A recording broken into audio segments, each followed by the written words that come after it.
Friends good morning అండి. ఈరోజు మనము తెలంగాణ స్పెషల్ తెలంగాణ స్టైల్లో మామిడికాయ తొక్క ఎలా చేసుకుంటున్నామో చూసేద్దామా.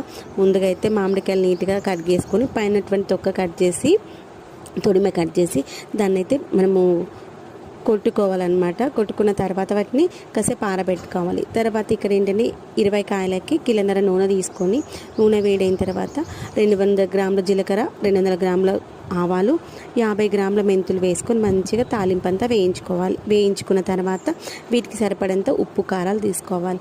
కారం అర్ధ కిలో తీసుకున్నాము, ఉప్పు కేజీ తీసుకున్నాము, ఆవ పొడి, మెంతి పొడి, జీలకర్ర పొడి ఒక్కొక్కటి 200 గ్రాములుగా తీసుకున్నాము. పొడులన్నీ చేసుకొని ఆ పొడులు కూడా కలిపేసుకున్నాము.